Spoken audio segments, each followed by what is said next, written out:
नमस्कार दोस्तों। हमने गुलामगिरी को पढ़ना चालू किया था, तो उसके संदर्भ में हम तीसरी वीडियो लेके आ रहे हैं। हमने अंतिम पढ़ा था कि जो ब्राह्मणों की जो गुलामी प्रथा थी उसका अंग्रेज़ों ने बहुत उच्च स्तर पर विरोध किया था और कानूनी जो गुलामी प्रथा थी उसको कानूनी रूप से बंद करवा दिया।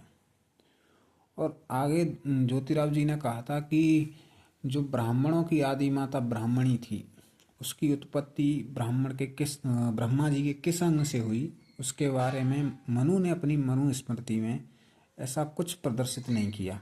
उनकी उत्पत्ति के बारे में मनुस्मृति में कुछ भी नहीं लिखा गया है। और ब्रह्मा जी के जो मुख हैं, मुख से ब्राह्मणों की उत्पत्ति बताई थी, पैरों से शूद्र की उत्पत्ति बताई थी। तो उसी संदर्भ में धोड़ीराव जी ने कहा था कि जो उनकी माता है ब्राह्मणी, उसको ब्राह्मणों ने मूर्ख और दुराचारी बताया, इसलिए उन्हें फिलहाल उसे मलेच्छ या विधर्मियों की पंक्ति में रखा जाए, ऐसा धोड़ीराव जी ने कहा था। इसी संदर्भ में हम आगे पढ़ते हैं। ज्योतिराव जी कहते हैं कि हम भूदेव हैं, हम सभी वर्गों में श्रेष्ठ हैं। हमेशा बड़े गर्व से ऐसा कहने वाले इन ब्राह्मणों को जननी आदि माता ब्राह्मणी ही है ना, फिर तुम उसे मलेच्छों की श्रेणी में किस लिए रखते हो? उसको वहाँ की शराब और गौमांस की बदबू कैसे पसंद आएगी? बेटे, तू यह बहुत गलत बात कर रहा है, धोड़ीराव जी कहते हैं ज्योतिराव जी से। उन्होंने इस पंक्ति में यह समझाने की कोशिश की है कि जो उनकी आदि माता थी वो नीच और दुष्ट और दुराचारी थी, और वो मांस खाने वाले और शराब पीने वालों के बीच में रहती थी।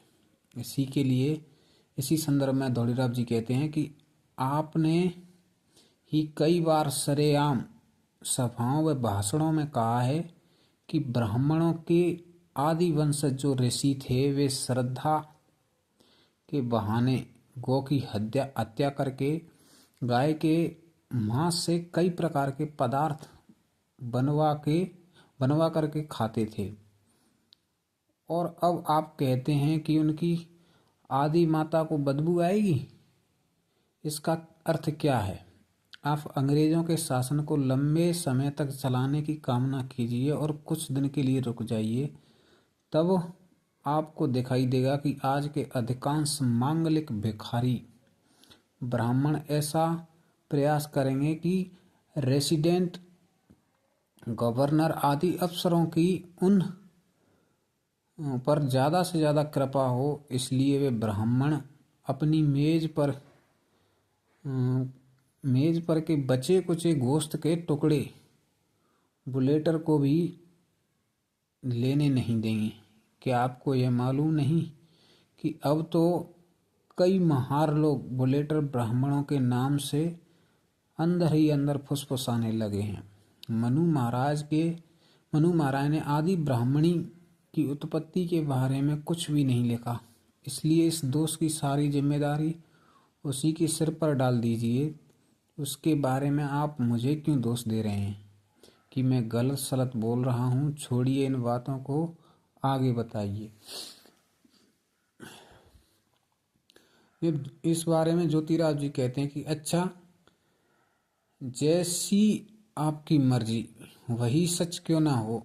अब ब्राह्मणों को पैदा करने वाले ब्रह्मा का जो मुख द्वार है वह हर मासिक धर्म या महावारी आने पर 3-4 दिन के लिए अपवित्र या बहिष्कृत होता था, या लिंगायत नारियों की तरह भस्म लगाकर पवित्र शुद्ध होकर घर के काम धंधे में लग जाता था। क्या मनु ने इस बारे में कुछ नहीं लिखा है कि नहीं? इसमें ज्योतिराव जी कहते हैं कि जो ब्राह्मण लोग हैं उनके अनुसार जो ब्रह्मा का मुख है उनसे ब्राह्मणों की उत्पत्ति हुई है। तो जब किसी का जन्म होता है तो एक माँ के रूप में जब वो गर्भ धारण करती है तो उससे पहले उसे माहवारी आती है। जनन करने से पहले जो क्रियाएं होती हैं वो हर महीने एक निश्चित रूप में आती हैं। तो क्या इसी रूप में ब्रह्मा जी के मुख से भी ये माहवारी या मासिक चक्र चलता होगा? तो धोड़ीराज जी कहते हैं कि नहीं, किंतु ब्राह्मणों की उत्पत्ति का कारण आदि ब्रह्मा ही है, और उसका लिंगायत नारी का उपदेश कैसे उचित होगा। यानी कि धोड़ीराज जी कहते हैं कि ये बातें कैसे उचित होंगी, क्योंकि आज के ब्राह्मण लिंगायत से इसलिए घृणा करते हैं क्योंकि वे छुआछूत नहीं मानते। ज्योतिराव जी कहते हैं इससे तुम ही सोच सकते हो कि ब्राह्मण का मुख, बाहें, जांग और पांव, इन 4 अंगों की योनि माहवारी रजस्वला के कारण उसको कुल मिलाकर 16 दिन के लिए अशुद्ध होकर दूर दूर रहना पड़ता होगा। फिर सवाल उठता है कि उसके घर का काम धंधा कौन करता होगा। क्या मनु महाराज ने अपनी मनुस्मृति में इसके बारे में कुछ भी नहीं लिखा भी या नहीं? इसमें कहते हैं कि जो ब्रह्मा जी ने कहा के 4 अंगों से जिन वर्णों की उत्पत्ति बताई है कि मुख से ब्राह्मण हुए, जांघों से, बाहें से, पांवों से जो शूद्र उत्पन्न हुए, तो ब्रह्मा जी के पूरे शरीर में 4 योनियां होंगी। उन योनियों में हर जो 16 दिन है उसमें माहवारी आती होगी, तो कुल मिलाकर वह पूर्ण रूप से अशुद्ध हो जाया करता होगा। तो फिर भी वो काम धंधा करने से पहले शुद्ध होता होगा, फिर जा कर के वो अपने काम धंधे में लगता होगा। क्या ये बातें सही हैं? इसके बारे में तो मनुस्मृति में कुछ नहीं लिखा गया। धोड़ीराव जी नहीं जी। ज्योतिराव जी कहते हैं अच्छा, वह गर्भ ब्रह्मा के मुख में जिस दिन से ठहरा उस दिन से लेकर 9 महीने तक किस जगह पर रहकर बढ़ता रहा, इस बारे में मनुस्मृति में कुछ नहीं लिखा या नहीं। तो वो कहते हैं कि जब ब्राह्मण उत्पन्न हुए तो मुख से ही उत्पन्न हुए, तो मुख गर्भ के रूप में रहा होगा, तो वो गर्भ 9 महीने रहा होगा, तो वह गर्भ कहाँ रहा, इसके बारे में मनु जी ने कुछ भी नहीं लिखा। जब धोड़ीराव जी कहते हैं कि नहीं जी, ज्योतिराव कहते हैं अच्छा, फिर जब यह ब्राह्मण पैदा हुआ, जब उस नवजात शिशु को ब्रह्मा ने अपने स्तन का दूध पिलाया या बाहर का दूध पिलाकर छोटे से बड़ा किया, इस बारे में भी मनु महाराज ने कुछ नहीं लिखा या नहीं। धोड़ीराव जी नहीं जी। ज्योतिराव कहते हैं कि अपनी पत्नी सावित्री के होते हुए भी ब्रह्मा ने उस नवजात शिशु के गर्भ का बोझ अपने मुंह में 9 महीने तक संभाल कर रखने, उसे जन्म देने और उसकी देखभाल करने का झमेला अपने माथे पर क्यों ले लिया।